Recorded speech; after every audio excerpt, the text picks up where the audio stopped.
అల్లూరు జిల్లాలో ఘోర ప్రమాదం చోటు చేసుకుంది.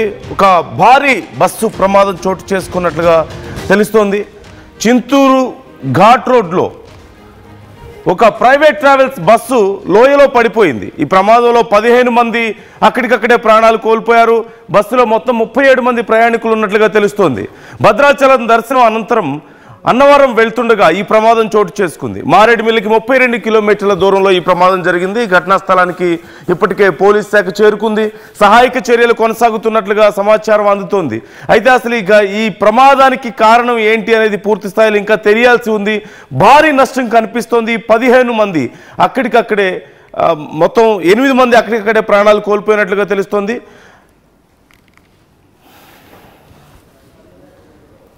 రైట్, మొత్తం 37 మంది ప్రయాణికులు బస్సులో ఉన్నట్లుగా తెలుస్తోంది. ఈ అంశానికి సంబంధించి డీటెయిల్స్ తెలుసుకుందాం. ప్రకాష్ జాయిన్ అవుతున్నారు, మా ప్రతినిధి లైవ్ లో సిద్ధంగా ఉన్నారు. ప్రకాష్, అసలు ఏం జరిగింది? ఈ ఘటనకు అసలు కారణం ఏంటి? నందు, ఏదైతే ఈ యొక్క భద్రాచలం వైపు నుంచి అలాగే చింతూరు నుంచి మారేడుమిల్లి వైపు వస్తున్నటువంటి బస్సు ఏదైతుందో ప్రైవేట్ ట్రావెల్ బస్సు, ఇది అంతా కూడా టూరిస్టులు ఉన్నటువంటి బస్సు. ఒక్కసారిగా మారేడుమిల్లికి అలాగే చింతూరుకు మధ్య ఉన్నటువంటి సమీపంలో ఈ బస్సు అయితే ఒక్కసారిగా ఆ యొక్క ఘాట్ రోడ్ లో అదుపు తప్పి మొత్తం లోయలో పడిపోయినటువంటి పరిస్థితి ఉంది. బస్సు తల్లకిందులుగా పడిపోయిన నేపథ్యంలోనే మొత్తం అందులో ప్రయాణిస్తున్నటువంటి మొత్తం టూరిస్టులందరూ కూడా మొత్తం 15 మంది వరకు కూడా మృతి చెందినట్టుగా కూడా సమాచారం అయితే తెలుస్తుంది. అలాగే మొత్తం బస్సులో అయితే ప్రయాణం చేస్తున్నప్పుడు 37 మంది వరకు కూడా ప్రయాణికులు ఉన్నట్టుగా తెలుస్తుంది. 37 మందిలో ప్రస్తుతం అయితే 15 మంది వరకు కూడా వాళ్ళంతా కూడా చనిపోయినట్టుగా చెప్పుకొస్తున్నారు. అంటే తెల్లవారుజామున 4:30 ఆ ప్రాంతంలో పక్కన దట్టమైన మంచు కురుస్తున్న పరిస్థితి పక్క కనపడుతుంది. ఈ నేపథ్యంలోనే ఈ బస్సు మనకు ప్రధానంగా చూసుకుంటే మనకి ఇది చింతూరు మారేడుమిల్లి ఘాట్ రోడ్ లో జరిగిన నేపథ్యంలోనే ప్రధానంగా భద్రాచలం నుండి అన్నవరం వైపు అయితే వెళ్తుంది. అన్నవరం మారేడుమిల్లి యొక్క ఘాట్ రోడ్ అయితే ఈ మీదగానే వెళ్తుంటాయి బస్సులన్నీ కూడా. అంటే అక్కడ భద్రాచలం దర్శనం చేసుకున్నారు. దర్శనం అనంతరం కూడా రాత్రి బయలుదేరిన నేపథ్యంలోనే ఈ సరిగ్గా తెల్లవారుజాము 4 గంటల ప్రాంతంలోనే ఈ యొక్క ప్రమాదం సంభవిస్తున్నట్టుగా తెలుస్తుంది. ఇప్పుడైతే ప్రస్తుతం అక్కడ ప్రాంతంలో ఎవరు కూడా ఇప్పుడు చేరుకుంటున్నారు. మొత్తం ప్రయాణికులు కావచ్చు, అక్కడ ఉన్నటువంటి రోడ్డు పక్కన వాళ్ళతో మొత్తం వాళ్ళంతా కూడా బస్సులోనూ చనిపోయినటువంటి పరిస్థితి ఉన్న నేపథ్యంలో మొత్తం అహంకారాలు ఎటు చూసినా సరే గాయపడిన వారి క్షతగాత్రులతోని అలాగే ఇక్కడ మృతి చెందినటువంటి ఆ యొక్క భౌతిక గాయాలతో మొత్తం అందరూ కూడా అక్కడ భయానకర పరిస్థితులు ఇక్కడ ప్రధానంగా కనపడుతున్నాయని చెప్పాలి.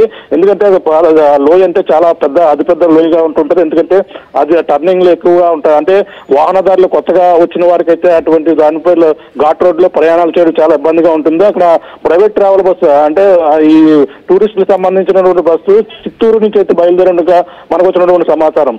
ఆ చిత్తూరు నుంచి 37 మంది ప్రయాణికులతో వీళ్ళంతా బయలుదేరిన నేపథ్యంలోనే ఇక్కడ ఘాట్ రోడ్డు వద్దకు వచ్చే లోయలో దూసుకెళ్లినటువంటి పరిస్థితి ఉన్న నేపథ్యంలో ప్రస్తుతం సంఘటన స్థలానికైతే చింతూరు పోలీసులు, ఎడపాక పోలీసులు అందరూ కూడా సంఘటన స్థలానికైతే చేరుకుంటున్నారు. సహాయక చర్యలు అయితే చేపడుతున్నారు. ప్రస్తుతం వీళ్ళందరినీ గాయపడిన వారిని భద్రాచలం ఆసుపత్రికి అయితే 108 లో ప్రస్తుతం తరలిస్తున్నటువంటి పరిస్థితి చాలా ప్రధానంగా ఉందని చెప్పాలి. ఈ యొక్క పోలీసులు అయితే ప్రస్తుతం ఇప్పుడే సంఘటన స్థలానికి అయితే చేరుకున్నారు. వాళ్ళకందరూ కూడా సహాయక చర్యలు అయితే అందిస్తున్నటువంటి పరిస్థితి ప్రధానంగా కనబడుతుంది. ఇంకా చూడాలి, ఇంకా మృతుల సంఖ్య ఇంకా పెరిగే అవకాశం ఉందన్నారు. ఎందుకంటే బస్సు తల్లకిందులుగా అంటే అక్కడ ఏదైతే ఘాటు రోడ్డు ఉన్న నేపథ్యంలోనే అక్కడ ఆ లోయ ఎంత లోతు వరకు ఉంటుంది and at the same time ఏ సమయంలో జరిగింది ఈ ఘటన? నందు, బస్సు మనకు ప్రధానంగా చూసుకుంటే అతిపెద్ద లోయ అని చెప్పుకొస్తున్నారు. ఎందుకంటే మనం చూస్తుంటే ఘాట్ రోడ్ లో ఒక టర్న్ తిరిగినంటే మరొక మలుపు ఉంటుంది. మలుపులు అంటే ఎక్కువ అనుభవం ఉన్న డ్రైవర్లు మాత్రమే చేయగలరు. అంటే అక్కడ నుంచి చూసుకుంటే దాదాపుగా లోయ ఎక్కువగా ఒక 15-20 అడుగుల లోతులోనే భారీగా ఉండే అవకాశం ఉందని కూడా చెప్పుకొస్తున్నారు. అంటే మామూలుగా ఉండేటువంటి బస్సులు ప్రమాదాలు జరిగినప్పటికీ ఆ చెట్లు లేదంటే అక్కడ ఉన్నటువంటి బండరాళ్ళలో తగులుకుని ఉంటాయి. కానీ ఇది మొత్తం బస్సే వేరే ఒక పైనుంచి పడిన నేపథ్యంలో కింద రోడ్డుకు వచ్చేసింది. అంటే ప్రధానంగా ఎంత ఎత్తులో ఉంటుందో చూడొచ్చు. అంటే 20-30 అడుగుల లోతుగా ఉండే అవకాశం అయితే కనపడుతుందని చెప్పాలి. వీళ్ళంతా మనకి భద్రాచలంలో దర్శనం చేసుకుని తిరిగి అన్నవరం వెళ్తుండగా జరిగినట్టుగా కూడా చెప్పుకొస్తున్నారు. మరి ప్రయాణికులందరూ కూడా చిత్తూరు ఏదైతే చిత్తూరుకు చెందినటువంటి వారిగా కూడా చెప్పుకొస్తున్నారు. మరి చూడాలి, ఇంకా మృతులు ఇంకా పెరిగే అవకాశం ఉందంటున్నారు. ఇప్పుడు ప్రస్తుతానికి 17 మంది వరకు కూడా చనిపోయిన నేపథ్యంలోనే మిగిలిన వారికి అందరూ కూడా తీవ్ర గాయాలు అయ్యాయి. వాళ్ళందరినీ కూడా 108 లో భద్రాచలం ప్రభుత్వ ఆసుపత్రికి అయితే తరలిస్తున్నట్టుగా సమాచారం. ఇంకా పూర్తి వివరాలు అయితే తెలియాల్సిన పరిస్థితి కనబడుతుంది.